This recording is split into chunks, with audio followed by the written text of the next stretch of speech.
Every story appears ordinary until you see the core side of it. And what you're looking for is the story behind the news. We bring it to you from Lagos, the commercial capital of Nigeria. Giving you all sides and political stories round the clock. Every detail from the start line to the final whistle. CoreTV News, expanding your view.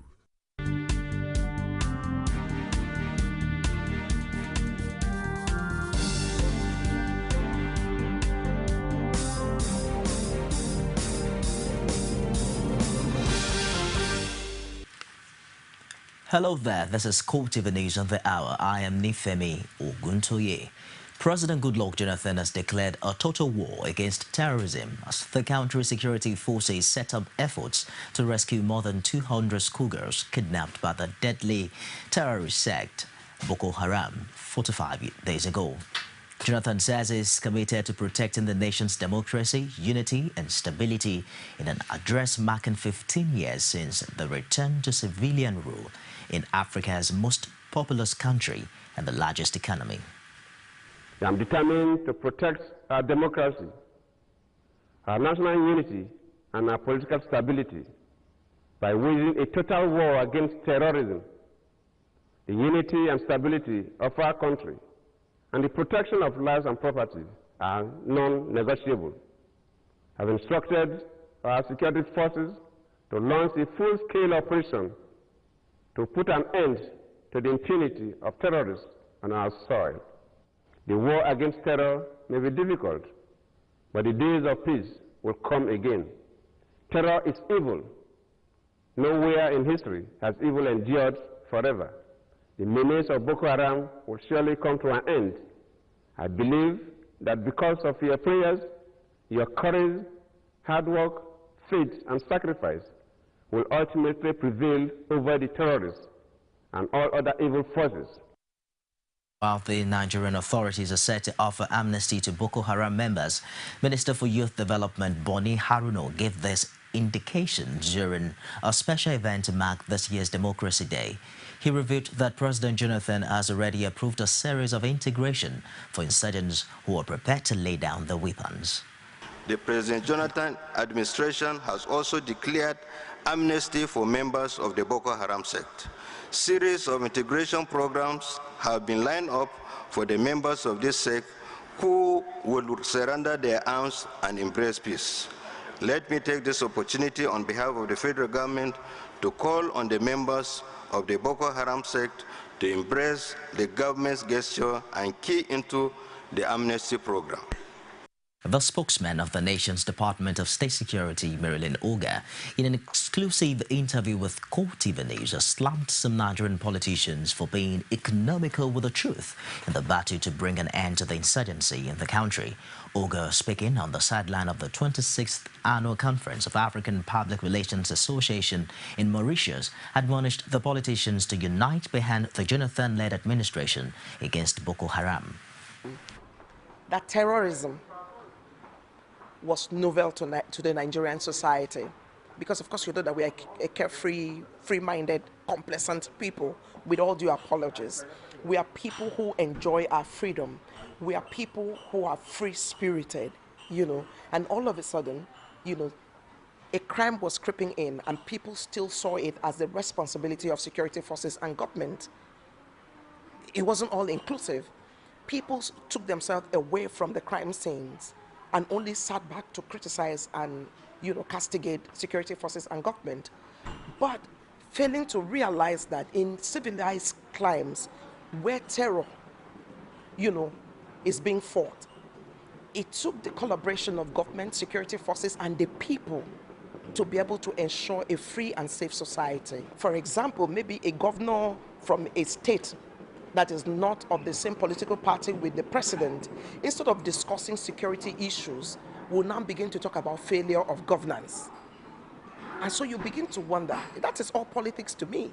You don't have to be in the same political party with the government or the president for you to be able to recognize security issues and treat them as security issues, devoid of sentiments. She described the speculation, conflicting figures attached to the abducted schoolgirls that are being banded around by Nigerians and advised all to wait for the committee set up for the purpose to complete its assignment. If we are definitive about the number, you know, I want to know exactly where the numbers came from. Because, of course, above all, remember that as the president has set up a fact-finding committee to harmonize, because, you see, for the security agencies, we had a different figure. The government of Borno State had a different figure. The principal had a different figure. WAEC itself had a different figure. And, of course, you know, the only true way you can say, okay, this figure tally with this figure was to set up a committee. And the committee is yet to come out with the exact numbers, because, of course, it's expected to hear from parents of the adopted girls. You know, it's only the parents that can say, yes, I had 2 children in that school and the 2 of them are missing. And then when they put all the numbers together, we can definitively say, okay, it is this number. But all we've been dealing and working on as speculative numbers. The Lagos State Police Command, through its spokesperson Ngozi Braid, has confirmed that a young man who lost his life in a ghastly motor accident on the popular Eko Bridge yesterday is the son of the former Oyo State Governor Rashid Ladoja. The deceased, identified as Adebola Ladoja, was driving a Golf Saloon car marked AKD 107CJ and was said to be on his way to Lagos Island when a DAF truck with registration number JJJ59XA, driven by one Justice Osagai, rammed into his car on the Eko Bridge. Eyewitnesses' accounts say the driver of the DAF truck, who was on top speed, lost control of his vehicle, rammed into the median of the bridge before he eventually crashed into the late Ladoja's car. It took several hours before the victim could be rescued from the wreckage of the vehicle. He was trapped behind the wheels with blood gushing out of his head. The victim died on the spot. The corpse has been removed to the Lagos Island General Hospital mortuary for autopsy, while the truck driver has been arrested. Bank Governor Lamido Sanusi will today have a suit challenging federal government's decision to put him out of office come up for mention at the National Industrial Court. Justice Gabriel Kolawole of the Federal High Court in Abuja had in his judgment delivered on May 2024 ruled that his court lacked jurisdiction to determine the suit and therefore ordered that the matter be transferred to the National Industrial Court. However, it is uncertain if the National Industrial Court will be able to determine the suit, as all the parties in the suit had filed separate notices of appeal against the Federal High Court's judgment. Counsel for the Attorney General of the Federation, the second defendant in the suit, Mike Ozekome, confirmed that all the parties in the suit, including his client, had appealed against the judgment. Justice Kolawole having struck out the Inspector General of Police as a defendant in the suit. The remaining defendants in the suit are President Goodluck Jonathan and the Attorney General of the Federation, Mohammed Adoke. The responsible use of social media has been described as a boost to information dissemination across the world. This was part of the highlights of deliberations at the 3rd day of the African Public Relations Association APRA 2014 conference holding in Port Louis, Mauritius. Ebulomo Adekunle was there. The ongoing All Africa Public Relations Association Conference 2014 has provided the platform for public relations agencies across Africa to strategize on how to maximize potentials within the continent to bring about success in their area of specializations and the ultimate growth of the industry.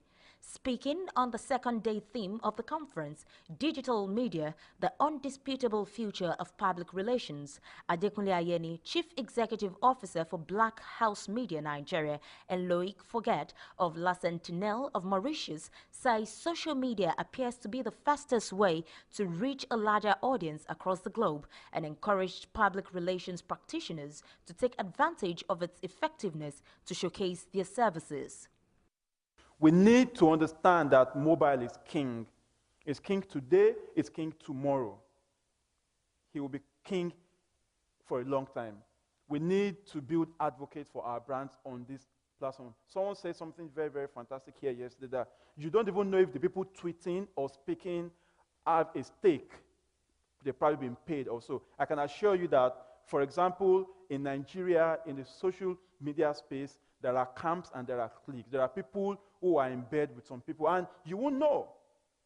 Digital opens a global reach instantaneously. Instantaneously, anybody from anywhere across the world can refer to what you're looking at, when you're looking at it, when you're pushing it, and can refer to it for 1 year, 2 years, 3 years. It is there. It's never going to go away. Twitter, Instagram, Facebook, these are all platforms that can drive content instantly that we use on ground to distribute our information, our news. And in terms of PR, I think this is vital.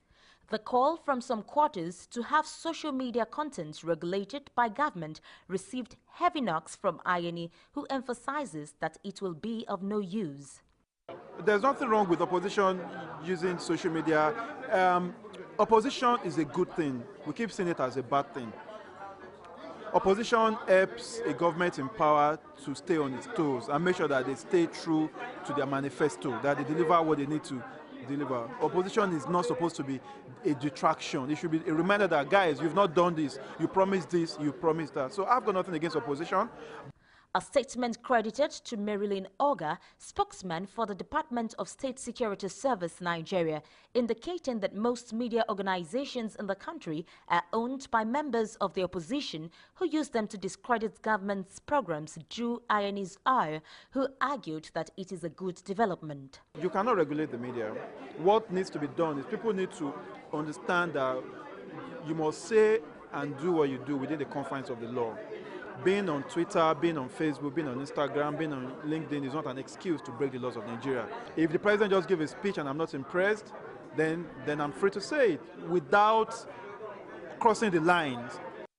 The social media has provided a faster platform of reaching out to millions across the world. However, it has recorded several abuses in recent times. Delegates to this APRA workshop have had fruitful deliberations on how a serious responsibility is heaped on the shoulders of operators of social media and how to responsibly maximize the uses of this form of communication. Ebulomo Adekunle, CoreTV News, Mauritius. We'll take a short break now and we'll be back with more stories. Don't go away. CoreTV News presents a platform with presence in over 30 states of the Federation. Be sure to be had. For live coverage of events, we have the capacity to deliver from anywhere in Nigeria and beyond. Contact us now on 0803-471-8550 or 0803-724-9733. 014-533-407. Our 24-hour news station. Happy back. For more information on our news and other programs, you can visit us on our Facebook page. It's facebook.com/CoreTV News. As well as follow us on our Twitter handle at CoreTV News NG. And on YouTube, it's youtube.com/CoreTV Space News. Outside Nigeria, pro-Russian rebels have shot down the Ukrainian helicopter, killing 12 soldiers, including a general, in one of the biggest setbacks in Kiev's 7-week campaign against insurgents in the separatist east. The insurgent success dealt a heavy blow to President-elect Petro Poroshenko's repeated promise to quickly stamp out a conflict that has threatened the very survival of the splintered ex-Soviet state. Separatists had earlier confirmed that they were holding 4 unarmed European monitors not far from where the helicopter was shot out of the sky with a sophisticated surface-to-air missile. Fresh fighting is reported across large swaths of eastern Ukraine's Rust Belt as the violence that has already claimed more than 200 lives continued unabated. A separatist spokesman says the helicopter was downed in a fierce battle that was raging and still raging in the southern outskirts of Slavansk. That's it on CoreTV News this hour. Join us again at the top of the hour for more. I am Nifemi Oguntoye.